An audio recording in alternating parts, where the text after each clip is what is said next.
All right, welcome back to the channel. It's your boy Fanon. In this video, Gervonta Davis confirms Floyd Mayweather Jr.'s pettiness, and Floyd gets even more petty, I assume, by doing something to Gervonta after his successful win against Frank Martin. Let's talk about that in this video.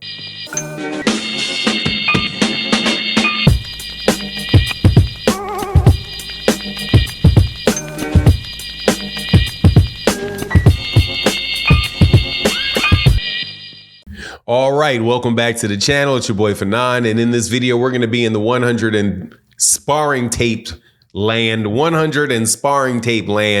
where Floyd Mayweather Jr. finally releases, and must have released, the entire sparring tape for Gervonta Davis versus Devin Haney. The one where people complained about the edited tape for Gervonta and Devin, and he does it right after Gervonta Davis wins against Frank Martin. Petty, petty, petty. Now, before I get into the details, let me welcome you back to the channel. If you're new to the channel, please accept my invitation to hit the subscribe button, hit the bell icon so you can be notified of when we release more videos. And if you're a longtime subscriber and supporter of the channel, thank you guys so much for your continued support. It really, really makes a big difference to the channel. And thank you to everybody that supports, and the super thanks and the cash apps, and especially the guy. Thank you. And let me pause this for a second to say happy Father's Day to all the fathers that are out there, all the fathers, the grandfathers, the future fathers. Because if you're not a father yet and you plan on being one, start acting right so you can be a good one. But let's get into this because, man, pettiness is wild. So Gervonta Davis beats up Frank Martin. Mighty nasty. And it was found out at the press conference, Gervonta let it out that it was Floyd that released the videotape of Gervonta Davis running in the morning at 7 o'clock in the morning in Las Vegas. Now, the funny thing is that tape, if you didn't see it, it's a tape of him jogging early in the morning, jogging in Las Vegas, and a car passing him up. That, according to Gervonta, was actually Floyd Mayweather Jr. that drove by him and recorded him while he was on the way back from a strip club that he owns back to his house, and Gervonta Davis was running. That information was released by Floyd, according to Gervonta, at right around the same time that Gervonta no-showed the arrivals, the grand arrivals. But the funny thing was, I was like, how could he be running at the same time that he's literally tweeting that he's not showing up to the grand arrivals? But apparently that was at 7 o'clock that morning. It was not during the actual run.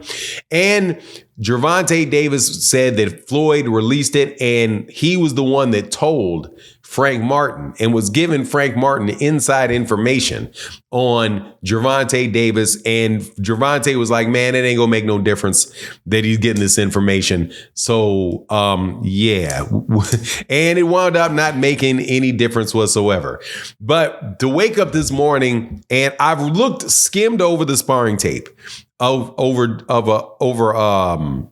the 6 rounds of sparring that took place between Devin Haney and Gervonta Davis, where Gervonta Davis almost knocks him out a couple times. But I could see, now you could see punches that were being thrown by Devin Haney. Now, why did I skim over it and not go into it in great detail? Because I already know what happens.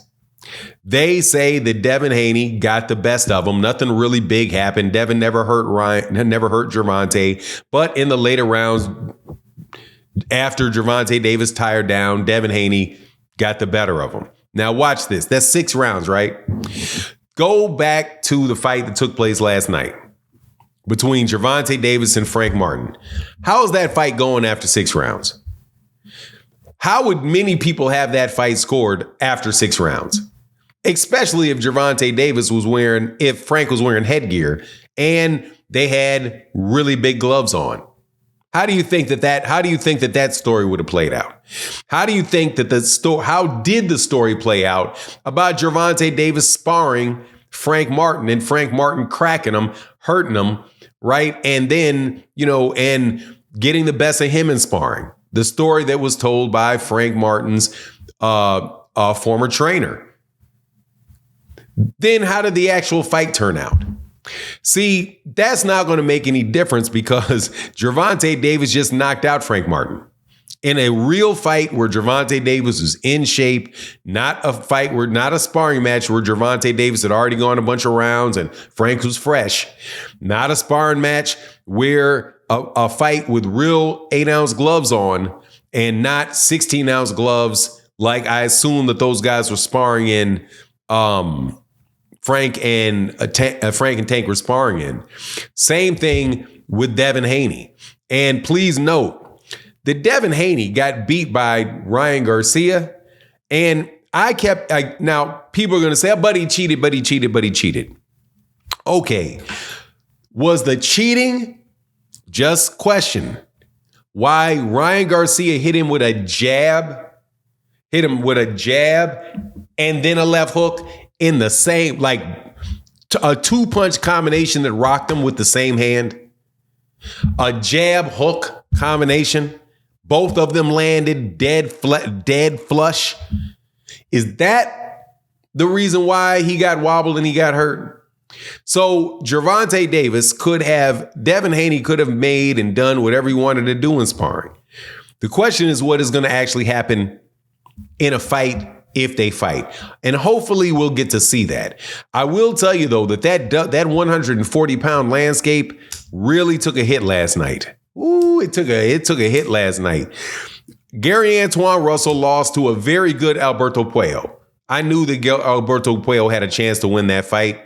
And I thought that was the biggest chance for an upset was Alberto Puello and Gary Antoine Russell, because Puello was a former world champion, but he's a world champion, lost his world championship because he tested positive for something. And Gary Antoine Russell, put up a good fight, but he lost. I thought it was a close fight. I didn't keep the scorecards, but I thought he lost. So Gary Antoine Russell has got to get back up there, got to do name took a little bit of a hit, not a gigantic hit, because I'm still down with him. Shoot, his brother Gary Russell Jr. lost to Vasily Lomachenko earlier in his career, got his championship, did what he had to do after that.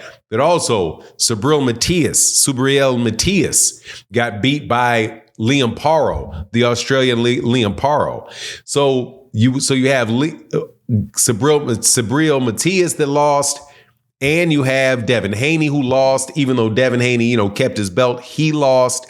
Teofimo Lopez looked like garbage against Jermaine Ortiz. It's just the only dude out there that look at 140-pound champion at 140-pound that really looks good right now is Isaac Cruz. But it's going to be interesting to see. And if Isaac Cruz fights Alberto Puello, give me Alberto Puello over Isaac Cruz. And man, I'm trying to tell you, I might take Gary Antoine. I might take Alberto Puello over Devin Haney. I think that's a 50-50 fight. For some reason, I got Tio over him in my mind's eye. But at the end of the day, that division definitely took a hit. But Gervonta Davis fighting those guys in that division after he just weighed in at 143.2 is either 133.2 or 133.4, a pound and a half underneath the weight limit. Yeah, don't look for him to be moving up there to 140 anytime soon. But anyway, that's my take on the matter. Please let me know what you think in the comment section. And with that, I'm out. Deuces.